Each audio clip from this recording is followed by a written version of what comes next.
ఇట్లా ఉన్నది. ఆర్థిక వ్యవస్థ ఆరోగ్యం బాలేదు. ఆర్థిక వ్యవస్థ ఆరోగ్యం బాలేదా, మీ ఆరోగ్యం బాలేదా తెలుసుకోవాల్సినటువంటి అవసరం ఉంది. ఆర్థిక వ్యవస్థ ఆరోగ్యం బాలేదా, మీ ఆరోగ్యం బాలేదా, మీకు గుర్తుకుంటలేదా, యాదికుంటలేదా, మీకేమన్నా ప్రాబ్లం ఉందా, మీరు కదా టెస్ట్ చేసుకోవాల్సింది, ముందు మీరు కదా జాగ్రత్త వహించాల్సింది, మీరే కదా.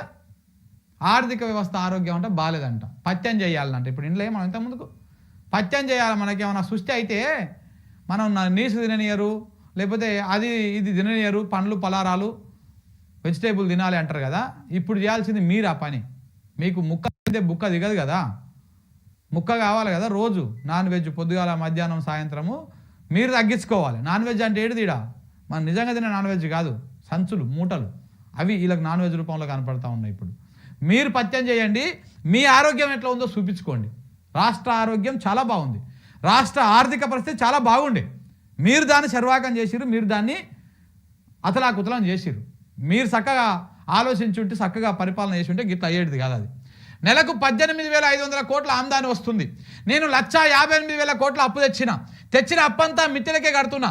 అప్పుల నుంచి రైతులకు పైసా ఇయ్యలే. కేసీఆర్ నన్ను తిట్టిండు, నేను తిట్టలేదు. రైజింగ్ తెలంగాణను ఎవరు ఆపాలని చూస్తే వాళ్ళ కాళ్ళు కండ్లు చేతులు కాలిపోతాయి. ఇక తిట్టిండు అంటాడు, నువ్వే తిడుతుంటివి. రైజింగ్ తెలంగాణ ఏం రైజింగ్ తెలంగాణ? పొద్దుగాల నుంచి 10 సార్లు కరెంట్ వస్తుంది పోతుంది, ఇదే నీ రైజింగ్ తెలంగాణ. చక్కగా కరెంట్ ఇవ్వలేని చేతగాని ప్రభుత్వము రైజింగ్ తెలంగాణ, రైజింగ్ అని చెప్పేసి మీరు మాట్లాడారు. రైజింగ్ కాదు, మొత్తం లూజింగ్ అవుతుంది. ఇప్పుడు ఇది రివర్స్ గేర్లో పోతున్నది బండి, తెలంగాణ బండి రివర్స్ గేర్లో పోతున్నది. ఫస్ట్ గేర్ వేసుకొని, ఫోర్త్ గేర్ టాప్ గేర్ వేసుకొని జెడ్ స్పీడ్లో పోయే బండి ఇప్పుడు రివర్స్ గేర్ వేసుకొని వెనక పోతున్నది. మరి ఇది ఏం దాకా పోతుందో, పోయి ఎట్లా పడుతుందో అర్థమవుతలేదు, కానీ వెనకకైతే పోతున్నది ప్రస్తుతానికి. ఇగో సమ్మె చేస్తే మీకే నష్టం, ఆ ఆలోచన వీడాలి, లేదంటే ఆర్టీసీ సంస్థ దెబ్బతింటుంది. మేడే సభలో రేవంత్ రెడ్డి మాట్లాడినటువంటి ఆనిముత్యాలు సుభాషితాలు ఇవి.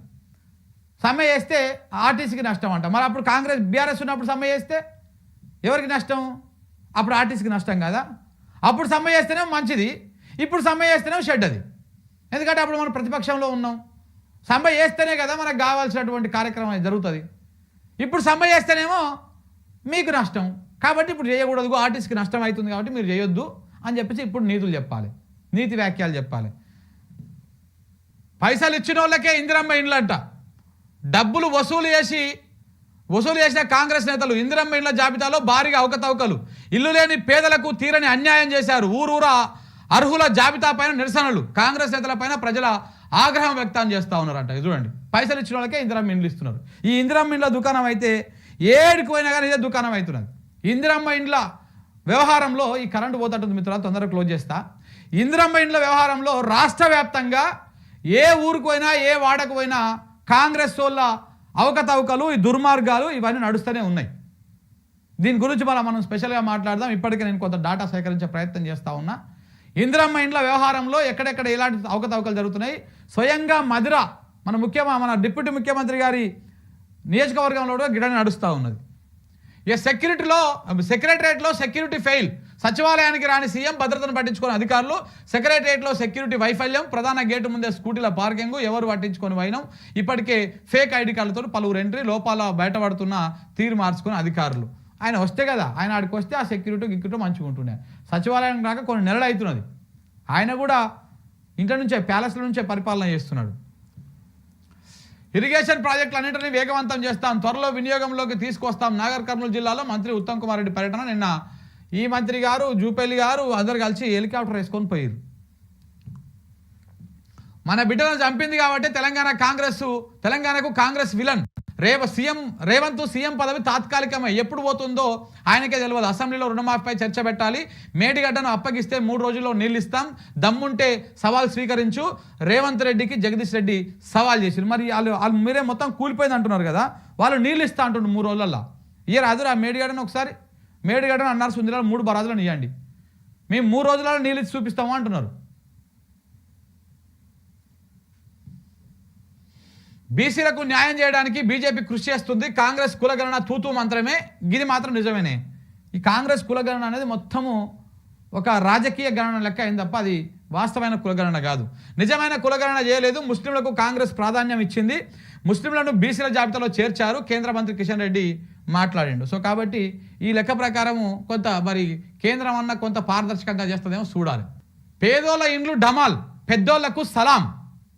సామాన్యులపైన సర్కారు ప్రతాపం, పెద్దోళ్ళ జోలికి వెళ్లకుండా వెళ్లేందుకు జంకుతున్న ప్రభుత్వం, అధికార యంత్రాంగం. కోత్వాల్గూడలో 52 ఎకరాల ప్రభుత్వ భూమిగా నిర్ధారించిన కోర్టు తీర్పు కాపీ అందిన 250 కోట్ల భూమి స్వాధీనం వెనకంజిపోతుంది. ప్రైవేటు వ్యక్తులకు ఇబ్బంది లేకుండా కేవలం బోర్డు మాత్రమే ఏర్పాటు చేశారు. అదే గవర్నమెంట్ అయితే ఇగో పెద్ద కేవలం బోర్డు ఏర్పాటు చేసి ఇది కూలగొట్టే కార్యక్రమం చేస్తారు. హైడ్రా వీళ్ళందరూ కూడా ఇదే పేదోళ్ళు అయితేనేమో ఇట్లా ఇండ్లు కూలగొడతారు అనమాట. వెంటనే పోయి పెద్దోళ్ళకేం ఒక రకమైనటువంటి రూలు, పేదోళ్ళకేం ఒక రకమైనటువంటి రేవంత్ రెడ్డి గారి సర్కార్ కదా ఇట్లా. ఇది గవర్నమెంట్ ల్యాండ్ అంట, 250 కోట్ల విలువైనటువంటి గవర్నమెంట్ ల్యాండ్. అది కోర్టు ఆర్డర్ ఇచ్చింది. ఆర్డర్ కాపీ వచ్చినాక కూడా ఇవన్నీ కూలగొట్టి మరి చేయాలి కదా. ఆనంద కన్వెన్షన్ అంట ఇది. మరి ఎవరిదో ఇది, మరి రేవంత్ రెడ్డికి దగ్గరలో లేకపోతే వాళ్ళ బినామీలదో తెలియదు.